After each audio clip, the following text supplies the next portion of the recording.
राम राम राम राम राम राम। हे नाथ, हे मेरे नाथ, मैं आपको भूलूं नहीं। राम। आज का सत्संग परम श्रद्धेय स्वामी जी महाराज का 10 जनवरी 1991। महाराज जी ने कहा, अब बोलो नारायण, चलाओ कोई बात।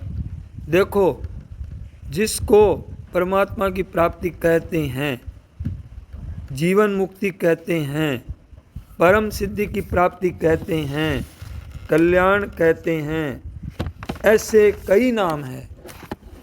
वो चीज़ वास्तव में है, वो चीज़ वास्तव में है, ऐसी है, कोई मन घड़ंत नहीं है। और उसके बिना हमारा काम चलेगा नहीं, हमारा दुख कभी मिटेगा नहीं उसके बिना। उन महापुरुषों ने ऐसा अनुभव किया है, शास्त्रों में प्रमाणित है, और ऐसी महात्माओं ने खोज करके हमें बताई है। वो चीज़ है, वो वास्तविक है, मन गढ़ंत नहीं है। वो होती है, मिलती है, उसके मिले बिना काम चलेगा नहीं हमारा। संसार की किसी भी वस्तु व्यक्ति को ले, वे सब बनती है। किसी भी वस्तु को ले लो, किसी भी व्यक्ति को, किसी भी चीज़ को ले लो, किसी भी जाति को, रूप को, बनावटी है, सब बनावटी, ऊपर से चिपके हुए हैं। संसार की चीज़ें तो बनती है और बिगड़ती है, बनाई हुई है, जैसे बनानी पड़ती है। जैसे भोजन है तो भोजन बनाना पड़ता है, अपने आप नहीं बनता। मकान आदि बनाए हुए हैं। ऐसे परमात्मा ऐसे नहीं है।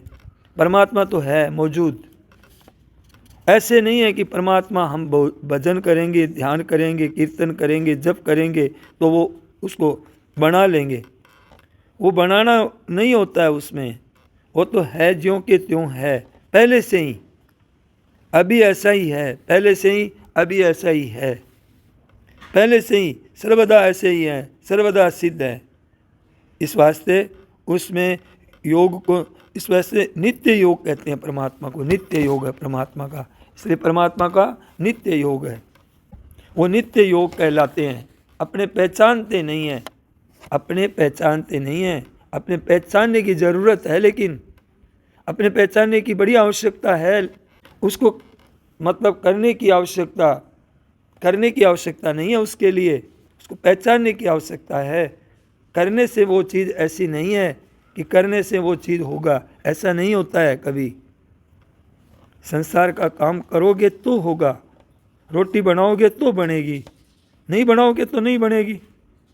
ऐसी वो बनाने वाली चीज़ नहीं है, वो उत्पादीय या उत्पादीय या विकारी है। वो चीज़ ऐसी नहीं है भाई, वो तो है, स्वतः है, सिद्ध है।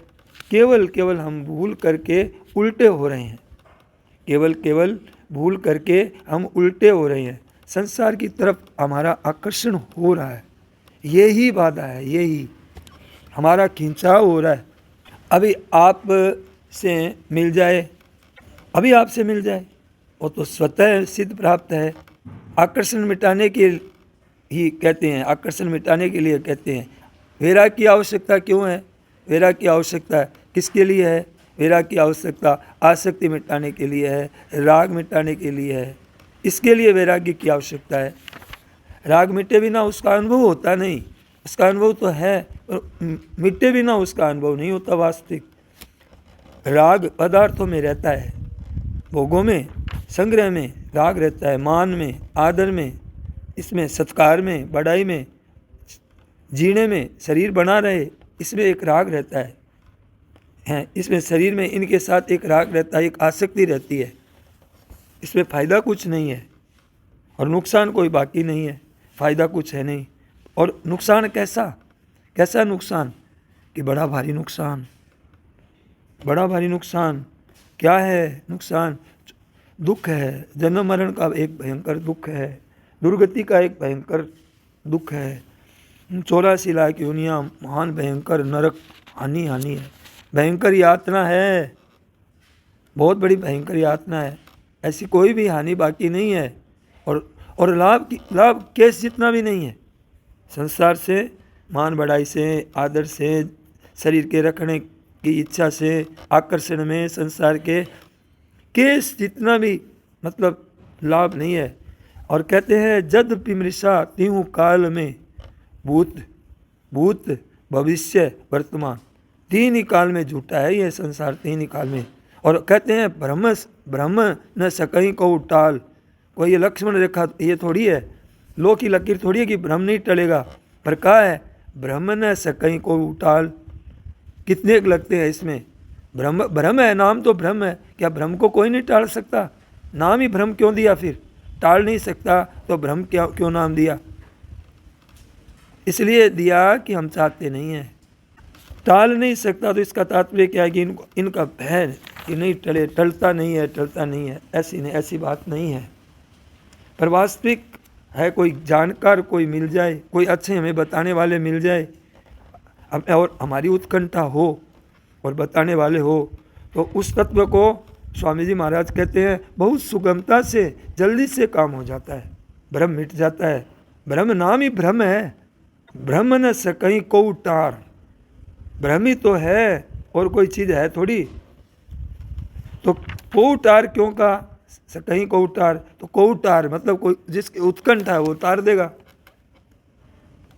सकहीं कोउटार, ब्रह्म न क्यों दिया, ब्रह्म न सकहीं कोउटार, बहुत ध्यान नहीं देते हैं, कोउटार कोई टार देता है। तो ऐसे ही और तरह का ये ब्रह्म है, मिटा दो ठीक हो जाएगा, ये बात है। रजत सीप जिमि पास ते यथा भानु कुलवारी, यद्यपि मृषा तीहू काल में, ये ब्रह्म न सकहीं को उतारी। तो ये बात है, तो ये बात हर एक भाई बहन को सोच लेनी चाहिए कि ऐसी चीज है।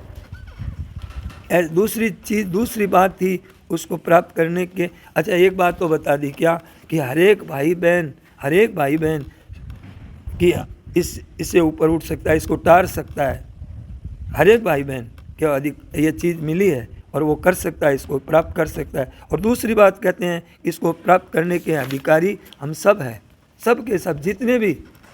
अब हमें देरी क्यों हो रही है, जब इतनी बात सुगम बता रहे हैं, सब तार सकते हैं। तो विपरीत है ना, उसके कारण देरी हो रही है। जो विपरीत वो देरी उनके, और वो विपरीत क्या चीज़ है, खुद की बनाई हुई देरी है, खुद की उत्कंठा नहीं है, खुद की जोरदार अभिलाषा नहीं है।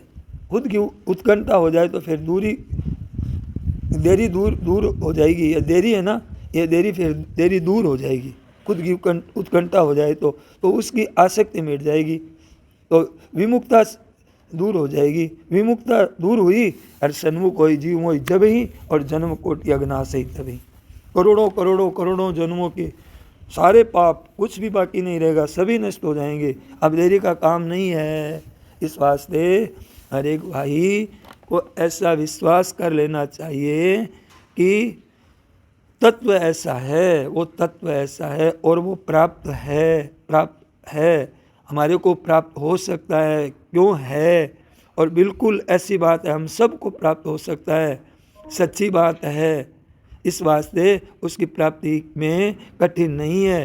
कठिन तो जो कुछ है वो संसार के त्याग में है, और वो भी हमने कठिन मान रखा है। जो कुछ कठिनता है, जो कुछ कठिनता है, जो कुछ उद्योग है, जो कुछ पुरुषार्थ है, वो खुद का अपना किया हुआ है, हमारा ही किया हुआ है। इस वास्ते अपने से ही है, इसकी प्राप्ति होगी अपने से ही होगी, किसी दूसरे से नहीं। दूसरे का कोई करा देगा, कैसे करा देगा, ऐसी बात नहीं है। दूसरा अब कुछ नहीं करा सकता, दूसरा नहीं करा सकता, अपनी ही इच्छा इसमें चाहिए, अपनी अभिलाषा। तो जैसे ऐसी बात है कि जैसे नींद अपनी ली हुई है, नींद किसकी ली हुई है, अपनी ली हुई है। नींद अपनी ली हुई है, नींद अपनी खुद है। नींद होने से हमारे को नहीं दिखता, नींद होने से हमारे को नहीं दिखता। और हमारी नींद खुली, और नींद खुलते ही और फिर दिखने लग गया, नींद खुलते ही फिर दिखने लग गया। इतनी बात है। भूल अपनी है, तत्व में भूल नहीं है। नींद खुलते ही दिखने लग गया, और नींद अपनी ली हुई है, दूसरे की ली हुई है क्या? आपने नींद खोल दी, आपको दिखने लग गया। तो तत्व में भूल नहीं है, भूल पहले दिख रहा था, आपको नहीं दिख रहा था, पहले तो था। तो भूल तत्व में नहीं है, भूल अपने में है। तो भूल दूर करना है तो सच्ची बात क्या है? बात सच्ची क्या है? तो सच्ची ऐसी है कि सच्ची मानो और मिला। सच्ची बात, सच्ची माना और मिला, इतनी देर लगेगी। सच्ची माना और मिला। तो क्यों क्यों क्यों क्या? कि उसका अभाव नहीं है इसलिए मिला। किसी देश में, किसी काल में, किसी वस्तु में, किसी अवस्था में, किसी परिस्थिति में, किसी घटना में, किसी क्रिया में उसका अभाव नहीं है, उसका भाव रूप है। ना भावो विद्यते सतः है, वो तत्व है ज्यों का त्यों प्राप्त है, और वो सबको प्राप्त है, स्वतः प्राप्त है, स्वाभाविक प्राप्त है, सबका है। उसको निर्माण नहीं करना है, उसको बनाना नहीं है। इस वास्ते विश्वास करना चाहिए, विश्वास करना चाहिए, विश्वास करना चाहिए कि ऐसा है परमात्मा, ऐसा है। भगवान शंकर जी कहते हैं हरि व्यापक सर्वत्र समाना, तो प्रेम ते प्रकट होई मैं जाना। तो वास्तव में क्या है? सामने प्रकट हो जाते हैं, आकाशवाणी हो गई, सूचना दे दी, प्रकट क्या हो जाते हैं? वो संसार को भूल जाता है तो प्रकट हो जाते हैं। ये बात है। जैसे लिखा हुआ अक्षर है, जैसे पढ़े लिखे हैं, पढ़े लिखे के लिए तो राम लिखा हुआ दिख रहा है, राम ये लिखा हुआ दिख रहा है। नहीं पढ़ा हुआ है, लकीर तो उसको वैसे ही दिख रही है जैसे पढ़े लिखे को दिख रही है, पर वो जानता नहीं है, अनजान है, फर्क नहीं है। वैसा का वैसा वो चित्र बना देगा, पर क्या है ये नहीं बता सकता। वैसा का वैसा राम लिख देगा, उससे अच्छा लिख देगा, उससे अच्छा सुंदर बना देगा, परंतु क्या है उसको पता नहीं है। इसलिए ये संसार है जो दिखता है ना, इसके भीतर में एक और अलग चीज़ है। ये जो संसार दिखता है, महात्मा को दिखता है, वो एकदम साफ राम लिखा हुआ दिखता है, और जो मतलब संसारी है उसको वो लकीर तो दिखती है। ये संसार तो वैसा ही दिखता है जैसा महात्मा को दिखता है, पर उसको उसके भीतर में और चीज़ दिखती है और उसको और चीज़ दिखती है। इसमें उसको भगवत स्वरूप दिखता है, वर्णमाला की तरह वो परमात्मा है। दिखने वाले को परमात्मा ही दिखता है, दिखने वाले को परमात्मा ही दिखता है, पर अनजान को वो वैसा ही दिखना, तो दिखने में कोई फर्क नहीं है, वैसा ही दिखता है। जानकार को भी वैसा ही दिखता है और अनजान को भी वैसा ही दिखता है। पर जानकार को लकीरें दिखती है, अनजान को राम है ऐसा लिखा हुआ दिखता है, पर अनजान को राम नहीं दिखता, लकीरें दिखती है। ये फर्क है। संसार वैसे ही दिखता है जैसा ही है, वैसा ही दिखता है। संसार तो वैसा ही दिखता है, वैसा ही व्यवहार होता है। व्यवहार होने पर भी वो जानते हैं, उसमें जानने की विलक्षणता क्या है? उसमें जानने की विलक्षणता है कि उसको साफ राम दिखा है, और उसको और ये भगवान राम है, धनुष वाले हैं, ऐसे कई बातें उसको मतलब उसके अंदर, राम के अंदर उनके चरित्र दिखते हैं, अथाह एक भगवान का स्वरूप दिखता है, सर्वव्यापक तत्व दिखता है उसमें। तो वो जानकार जितना जानकार है उस हिसाब से उस चीज़ को वो देखता है। तो कहने का मतलब क्या हुआ कि अब संसार के साथ मान लिया है बस। अनजानपना क्या है भाई? अनजानपना क्या है कि हमने संसार के साथ अपना संबंध मान लिया है, संबंध मान लिया है, संबंध उसको हटाना है, संबंध जन्म उसमें वर्ती को हटाना है, अपनी वर्ती को हटाना है। तो संसार तो वैसे ही दिखता है जैसा महात्मा को दिखता है, वैसा ही व्यवहार होता है। होने पर भी वो जानते हैं, उसमें जानने की विलक्षणता क्या है कि जो अनजानपना है संसार के साथ जो मान रखा है ना, बस उसको हटाना है।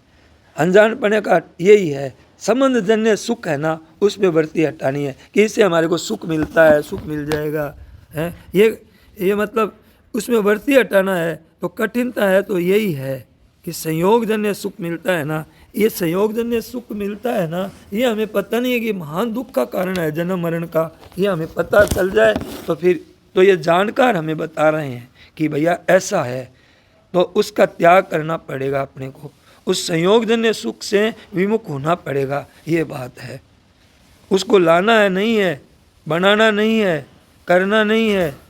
श्रवण मनन, निधिध्यासन आदि जो साधन बताए गए हैं, 8 अंतरंग साधन है। विवेक, वैराग्य, समाधि, सठ संपत्ति, मुमुक्षा, श्रवण, मनन, निधिध्यासन और तत्व पदार्थ संशोधन, ये 8 अंतरंग साधन कहते हैं। तो ये 8 अंतरंग साधन ब्रह्म निवारण के लिए है, उसको प्राप्त करने के लिए नहीं है, उसको पैदा करने के लिए नहीं है, उसके पास जाने के लिए नहीं है, उसको अपने पास बुलाने के लिए नहीं है, उसके कुछ परिवर्तन करने के लिए नहीं है। अपने जो असत का आग्रह रखता है ना, असत का आग्रह, असत को सत्ता देख करके जो आकर्षण किया है, उसको त्याग करना है कि यह बहुत काम की चीज़ है। अरे ये बात है तो इस वास्ते हर एक को यह विश्वास रखना चाहिए कि हम सबको उस तत्व को प्राप्त कर सकते हैं, ये विश्वास रखना चाहिए। लखपति करोड़पति सब नहीं हो जाएंगे, सब धनी नहीं हो जाएंगे, पर तत्वज्ञ जीवन मुक्त हमारे जैसे भी हो जाएंगे। और जो पहले से जो महात्मा हुए हैं, जैसे व्यास जी हुए हैं, जो उनकी मुक्ति हुई है, व्यास जी को जो तत्व मिला है वही तत्व हमको मिलेगा, वही प्राप्त होगा, कम अधिक नहीं होगा। पहले ज़माने में विशेषता थी, अब कम होती है, ऐसा नहीं है कि पहले तो बहुत बढ़िया तत्व मिलता था, अब उतना बढ़िया तत्व नहीं मिलता है, वैसी बात नहीं है। उसमें किंचिन मात्र भी फर्क नहीं है, केस जितनी भी फर्क नहीं है। उसमें वो परमात्मा बड़े बड़े महात्माओं को मिलता है, और आप चाहे बड़े हो चाहे छोटे हो, चीज़ तो वही मिलेगी जो पार्वती जी को मिली है, जो ध्रुव जी को मिली है, जो प्रहलाद जी को मिली है, तत्व तो वही मिलेगा। और हम सबको मिल सकता है वो तत्व है, छोटा बड़ा कुछ नहीं। आज किसी चमार को मिल जाए तो तत्व वही एक ही तत्व है, वो 2 तत्व नहीं है, वो अलग अलग तत्व नहीं है। जो ब्रह्मा जी को मिला है वही बड़े बड़े देवताओं को, गणेश जी को, नारद जी को, आदि को, जो देवताओं को, उनको जो तत्व मिला है वही तत्व हमारे सबको, वही तत्व हमको मिलेगा। देखिए सांसारिक उन्नति बराबर नहीं होती है, उसमें विषमता रहती है, उसमें विषमता रहती है, पर इसमें समता रहती है। उसमें समता ही होती है, उसमें विषमता कभी होती नहीं है, होगी नहीं।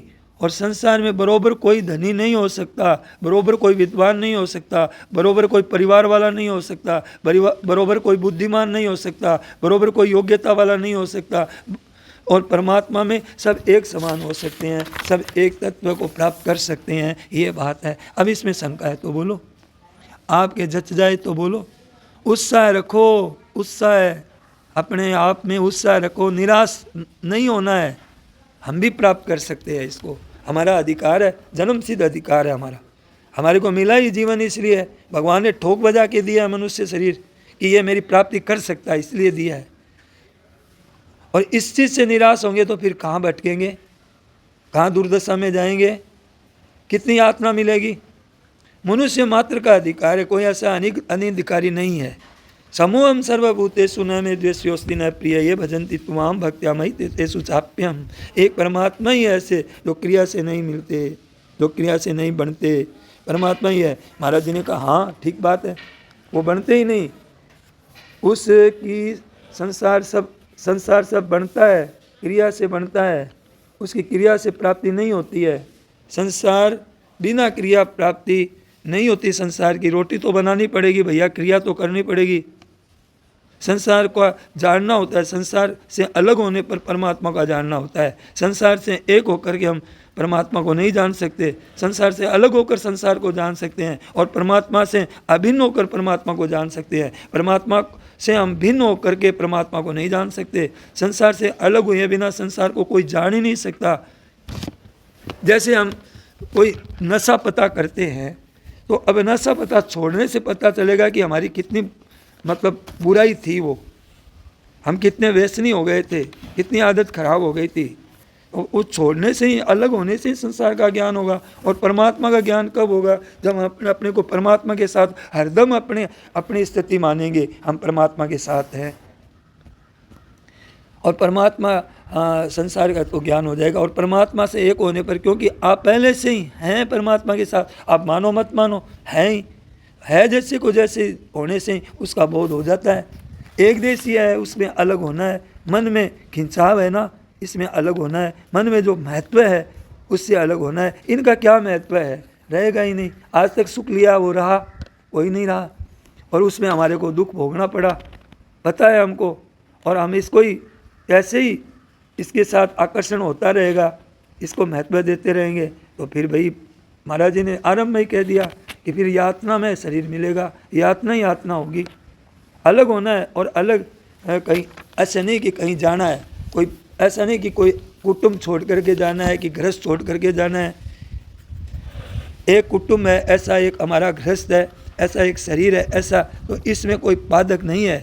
आपका घर बाधक नहीं है, कुटुंब बाधक नहीं है, इसमें हमारी जो आसक्ति है ये बना रहे, ये जीते रहे, हमारे को ये राग ये भोग मिलते रहे, हमारे धन आता रहे, हमारी प्रशंसा होती रहे, ये हमारा ये जो राग है ना, हमारे पदार्थों में, रुपयों में, पैसों में, परिवार में जो आसक्ति है, इनमें जो हमारा आकर्षण है, खिंचाव है भोगों में, इनमें जो मन जाता है, एक खिंचाव है, यही बाधक है, और कोई बाधक नहीं है। हमारे संसार में इतनी बाधक नहीं है। संसार किसी को नहीं बांधता है, संसार किसी को नहीं बांधता है।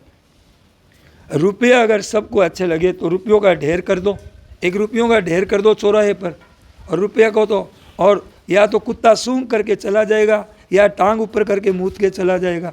तो अगर रुपयों में आकर्षण होता, रुपयों में आकर्षण होता तो कुत्ते का भी होना चाहिए। कहते हैं कि वो कुत्ता तो जानता नहीं है, तो जानने वाले विरक्त हैं जो महात्मा हैं उनको आप दे दो, तीन लोग का राज दे दो, नहीं लेंगे वो। सोने के ढेर लगा दो, आप नहीं लेंगे। अगर हृदय में उनका त्याग है तो उन विरक्तों का भी आकर्षण होना चाहिए। तो ये कहते हैं कि प्रश्न है कि महाराज जी जड़ता का त्याग साधन से कर देता है, उसके लिए परमात्मा सरल है क्या?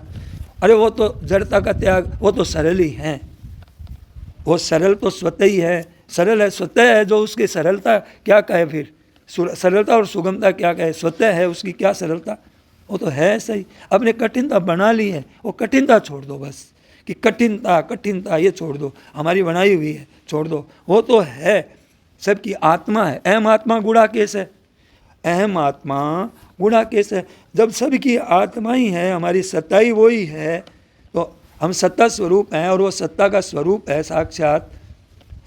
तो फिर मतलब है कि कहाँ से बनाई हुई है, छोड़ दो, आपकी बनाई हुई है, अहम आत्मा गुणाकेश है। तो क्या कहती है गोपिकाएं, न खलु गोपिका नंदनो भवान अखिल देहिनाम अंतरात्मदृक् विखन सार्थितो विश्वगुप्तये सखौ देवान सात्वताम पुले। तुम केवल यशोदानंदनी नहीं, तुम केवल यशोदानंदनी नहीं हो, समस्त शरीरधारियों के हृदय में रहने वाले उनके साक्षी हो, अंतर्यामी हो सखे। ब्रह्मा जी की प्रार्थना से विश्व की रक्षा करने के लिए तुम यदुवंश में अवतीर्ण हुए हो। अखिल देही नाम, चाहे स्थावर हो, चाहे जंगम हो, चाहे वृक्ष हो, लता दूब घास, स्थावर जंगम, पक्षी पशु देवता राक्षस भूत प्रेत पिशाच, तुम सबकी अंतरात्मा हो, अखिल अंतरात्मा हो, सबकी अंतरात्मा हो। अंतरात्मा अंतरात्मा अंतरात्मा, ये बात है साहब। इस वास्ते कहा था कि यह स्वरूप सदा ही शुद्ध है, हम सदा ही शुद्ध है, हम हमारा स्वभाव भी सदा ही शुद्ध है। आपने पूछा कि स्वभाव कैसे सुधरे, तो स्वभाव तो सदा शुद्ध ही है भाई, स्वाभाविक ही शुद्ध है। जैसा संग मिलता है वैसा स्वभाव बन जाता है, जैसा संग बनता है मिलता है, अच्छा संग मिलता है तो अच्छा बन जाता है, और बुरा बनता। स्वभाव स्वाभाविक अच्छा है। पानी का स्वभाव क्या है, सदा स्वच्छ निर्मल एकदम से शांत। अब गर्म करते हैं संग से हो जाता है, लेकिन वापस फिर शुद्ध हो जाता है। तो इस स्वभाव तो सबका शुद्ध है, अशुद्ध होता ही नहीं है। उसमें जो फूरना होती है बिगड़ जाता है फूरना। तो स्वभाव कैसे बिगड़ता है, उसमें जो फूरना होती है हम, और अशुद्धि नहीं है, साफ शुद्ध। अच्छा पानी है, पानी तो का रंग एक जैसा ही है, कोई रंग है ही नहीं उसमें ऐसा। पर रंग डालने से वो लाल दिखने लग जाता है, काला, हरा, पीला, ये सा है। पानी तो साफ ही है, पानी तो एक ही रूप है, और रंग चढ़ा होता है तो उसमें साफ नहीं दिखता है, और कोई चीज़ में रंग चढ़ा होता है तो ऐसे स्वभाव है हमारा, शुद्ध स्वरूप, शुद्ध है हमारा स्वभाव। तो फिर क्या महाराज जी, अशुद्धि क्या चीज़ है महाराज जी? तो अशुद्धि क्या है? आपने भरी हुई है, उसमें राग बना लिया, द्वेष बना लिया। आप इतने बैठे हैं, महाराज जी ने कहा मैं सबको जानता नहीं हूँ, परंतु जो सत्संगी है, मैं सबको नहीं जानता हूँ कौन क्या है, पर जो सत्संगी है, साधन भजन करता है, तो उसके लिए कोई कहे कि मांस खाना सुगम है क्या? अब जो सत्संग करने वाले हैं उसको कहे कि तुम मांस खा लो, क्या सुगम है उसके? बोला का बड़ी कठिन है महाराज जी। अगर ऐसा ही सबके लिए कठिन हो तो फिर दुकानदार की दुकान कैसे चलेगी? मांस बेचने वाला कैसे चलाएगा दुकान? दुकान तो चलती है उसकी।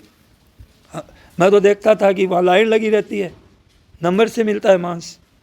मैंने तो सैकड़ों बार देखा ऐसा, हम वहीं रहते थे ऐसी जगह, तो वहाँ लाइन लगाई रहती थी मांस लेने वाले। तो दुकान तो चलती है ना उनकी। तो आपके लिए कठिन है, अब उनको खाने के वालों के लिए क्या कठिन है? अब उसमें भी कई तरह की, मांस में भी कई तरह की वेराइटीज़ होती है उसमें। तो जिनका ज़्यादा पैसा लगता है, उसमें मन ज़्यादा खींचता है, उनको भी उनमें मन खींचता है, उनका भी वो देखो वो मांस अच्छा है। तो सभी अगर हमारी तरह हो तो दुकान बंद हो जाएगी कि नहीं हो जाएगी? तो ये राग तो अपना बनाया हुआ है, हमारा राग नहीं है मांस खाने में। तो और उनका राग है, उनका राग इतना है, कितना राग है सोचिए। और उनमें भी राग में राग है और हमारा राग है नहीं। तो राग तो मिटता है ना, मिटता है ना। और उनसे कहो छोड़ने के लिए, नहीं छोड़ सकते।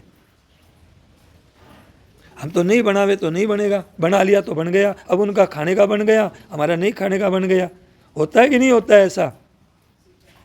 तो वास्तव में वो क्या खाते हैं? मुर्दा खाते हैं, मुर्दा ही मुर्दा को खा रहा है। वास्तव में देखे तो संसार में कोई जीता थोड़े ही है, सारे तो मुर्दे हैं। हम भी तो मुर्दे ही हैं, वो मांस भी मुर्दा है, हम भी मुर्दे हैं। संसार प्रतिक्षण बदलता है, मुर्दा है। अब मुर्दे में हमने आसक्ति हो गई। अब हमारी मांस में हमारी आसक्ति नहीं है। लोग तो खाते हैं, हमारी आसक्ति नहीं है। और ये संसार तो मुर्दा ही है पूरा का पूरा। और हम कहते हैं कि हमारी आसक्ति नहीं है, और हमने मुर्दे में आसक्ति कर रखी है। मुर्दा ही तो, परिवार तो सारा मुर्दा ही है। एक बार नहीं, दोबारा नहीं देख सकते परिवार को। बेटा है कि बहू है कि माँ है कि बाप है कि पत्नी है कि पति है कि सब तो मुर्दा ही है। और हमने मुर्दे में आसक्ति कर रखी है और कहते हो कि हम मांस नहीं खाते हैं। अरे मांस में तुमने आसक्ति तो कर रखी है, उनकी भी आसक्ति होती है। तो मांस में, मछली में, अंडे में, मुर्दे में आसक्ति हो गई हमारी। और मुर्दा छूटता नहीं, कहते हैं कि मुर्दा छूटना नहीं। अरे ये तो सब मुर्दा है। क्यों? पहले मुर्दा था, पीछे मुर्दा, बीच में ही मुर्दा है। अच्छा, मुर्दा दूजा कहाँ से आया? तो ये देखो भाई बात, ये समझ लो, बातें तो हो जाएगा, देरी का काम नहीं है। विश्वास करो तो हो जाएगा, प्रार्थना करो तो हो जाएगा, त्याग करो तो हो जाएगा, दूसरों को सुख दोगे तो हो जाएगा, सेवा करोगे तो हो जाएगा। सबको सुख हो, सबको भला हो, सबको आराम हो, ये हो जाए तो त्याग हो जाएगा, परमात्मा की प्राप्ति हो जाएगी। प्रार्थना करें, कीर्तन करें, उपासना करें, नाम जप करें। हरिया बंदीमान सुख करिए कूक पुकार, जो सबका मालिक है बंदीमान मतलब परमात्मा। परमात्मा से उनसे पुकार करिए, पुकार करे तो वो मिल जाएं, और खोज करें तो मिल जाएं, सेवा करें तो मिल जाएं। देखो आपकी जो मर्जी है, त्याग करें तो मिल जाए। जड़ता दूर हुई और चट प्राप्ति हुई। कितनी देर लगी? मर्जी आवे जो कर लो, उसकी सिद्धि हो जाएगी। कर्म योग से हो जाएगी, भक्ति योग से हो जाएगी, ज्ञान योग से हो जाएगी। योग तो एक ही है, वो नित्य योग है। सच शास्त्रों में महात्माओं ने जिस साधन को किया, उसी साधन को उन्होंने महिमा गाई है। जिन्होंने जिस साधन को किया, किन्होंने कर्म योग का साधन किया, उन्होंने कर्म योग की महिमा गाई। किन्होंने ज्ञान योग की, किन्होंने भक्ति की, किन्होंने नाम जप की। तो वैसे हो गया तो उन्होंने वैसे ही कहना शुरू कर दिया। आप चाहो तो आपको बोध हो जाएगा। अपने अपनी महिमा गाई। इन साधनों में कोई बड़ा छोटा नहीं है। जिसने जो किया उसको वो सिद्धि मिल गई, और सिद्धि मिली तो सबको एक मिली। जैसे जिसको बड़ा दिखा वो मालूम दिया, वो सच्ची बात दिखी, वो उसमें लग गया, सबके लिए तैयार है, वो हरदम तैयार है, वो हरदम तैयार है, हरदम तैयार है, हर एक परिस्थिति में हर एक प्राणी के लिए तैयार है। उसका कभी अभाव होता नहीं, कभी अभाव हुआ नहीं, कभी अभाव होगा नहीं, कभी अभाव हो सकता नहीं। कैसे होगा बताओ आप? उसका अभाव संभव नहीं है। ना भाव विद्यते सत है, सत का अभाव होता ही नहीं, ऐसी बात है। संसार की चीज़ें दिखती है ना, देख ली ना, आज दिन तक संसार की जो चीज़ें देख ली ना, तो आपने कौन सी ऐसी चीज़ है जो आपने सेवन नहीं किया है? कौन सा भोग है जो आपने नहीं किया है संसार में? सब सेवन किया है आपने। शब्द को आपने सेवन किया है, स्पर्श का सेवन किया है, रूप का, रस का, गंध का, मान का, बढ़ाई का, आदर का। ऐसा कौन है जिसको ऐसा अनुभव नहीं है? शब्द, स्पर्श, रूप, रस, गंध। क्या आपने भोग बुद्धि से किसी का स्पर्श नहीं किया? क्या आपने भोग बुद्धि से कोई मतलब संगीत नहीं सुना, रूप नहीं देखा किसी का भोग बुद्धि से? तो ये तो सबका हमारा अनुभव है। बोलो, अनुभव करके देख लिया तो इनसे हमको शांति मिली क्या? कोई लाभ मिला क्या? उल्टा आसक्ति में बंध गए, मतलब इनके जाल में फंस गए। शब्द, स्पर्श, रूप, रस, गंध। भाई इनसे ऊपर उठो, रास्ता देखो, अजमाओ। संत कहते हैं क्या देखा? चाक चाक सब छाड़िया, माया रस खारा रे। ये जब हमने देख लिया, संत महात्माओं ने क्या देख लिया? शब्द, स्पर्श, रूप, रस, गंध का हमने देख करके अनुभव कर लिया। माया रस खारा रे, नाम सुधा रस पीजिए, छिन्न बारंबार आओ। बारंबार। तो महाराज जी एक बात पूछनी है कि करण निरपेक्ष साधन में आपका असली अभिप्राय क्या है महाराज जी?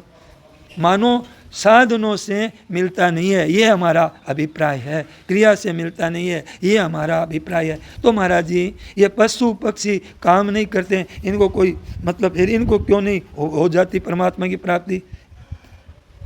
वो करण काम करते हैं ना, पर उनको चिंता ही नहीं है इस बात की।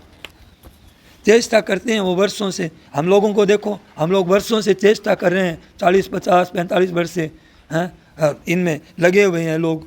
वो तो मतलब मेहनत करता हूँ, मैं मेहनत करता हूँ, हम भी बहुत वर्षों से कर रहे हैं। तो महाराज जी उत्कंठा के बिना तो कोई करता ही नहीं है। तो महाराज जी ने कहा उत्कंठा तो है हमारी, पर साधारण है। मार्गी प्रयातु मणि लाभ यंतु, यानी मार्ग में चलते चलते हमें कोई मणि मिल जाए तो ले लेंगे। रास्ते में मणि में खोज करके कौन करे? तो ऐसे ही क्या है कि बस मिल जाए तो ठीक है, और ऐसी उत्कंठा है हमारे तो। हाँ, अभी सत्संग कर रहे हैं तो चलो देख के, दूसरों को देख करके बैठ गए सत्संग करने के लिए। भीतर की रुचि हो वो अलग होती है, बैठ जाते हैं। करण की अपेक्षा लगन की, करण की अपेक्षा महाराज जी ये लगन बड़ी है क्या? बड़ी भारी है लगन, विशेषता है लगन की, खास बात है। वो उत्कंठा बिना कारण की शुद्धि के, करण शुद्धि के बिना अंतःकरण की शुद्धि के वो लगन हो जाएगी क्या? शुद्धि के अथवा बिना करण के अधीन हो सकती है क्या? हो सकती है। आपके आफत आ जाए, बड़ी भारी आफत आ जाए। जैसे कल बताया ना कि वो मारने के लिए आए तो भगवान से प्रार्थना की, मुसलमान लग गए पीछे और उसको प्रार्थना की, तो उससे बात हो सकती है। आफत आ जाए बड़ी, और हो सकती है हे नाथ हे नाथ हे नाथ करके आर्त पुकार से पुकारोगे तो हो जाएगी, कई तरह से हो जाएगी। और सन्मुख होई जीव मोई जब ही, जन्म कोटि अगनाश ही तब ही। ऐसे मनुष्यों में कोई मूक है, बधिर है, सुना ही नहीं देता है, बेचारे को बहरा है, सुनता ही नहीं है, ये सत्संगी बातें सुनता ही नहीं है। क्या उसको हो जाएगी? तो बोले कि बधिर को उसके उत्कंठा आ जाए, किसी रूप में आ जाए, कैसे आ जाए तो मैं कैसे जानूँ? मैं मतलब तो ऐसे कैसे जानूँ? मैं नहीं कर सकता, तो मिल जाएंगे। जैसी स्थिति है उसमें व्याकुल हो जाने से वो ऊंचा उठ ही जाएगा। जैसे हम सीढ़ी पर चढ़ते हैं, तो सीढ़ी पर चढ़ते हैं तो एक एक सीढ़ी तो आगे बढ़ेंगे तो ऊंचा ठेठ पहुंच जाएंगे कि नहीं पहुंच जाएंगे? और हम एक सीढ़ी पर खड़े हो गए, बैठ ही गए बीच के अंदर, सीढ़ी के अंदर, और बातें करने लगे तो कहाँ से पहुँचेंगे? उसी में रस लेने लग गए तो ऊपर नहीं पहुँचेंगे। तो ऐसा है भाई, रस लेता है तो नहीं उठ पाएगा। नारायण नारायण नारायण। हे नाथ हे मेरे नाथ, मैं आपको भूलूं नहीं। सबको प्रणाम। सियावर रामचंद्र की, मोर मुकुट वंशी वाली की जय।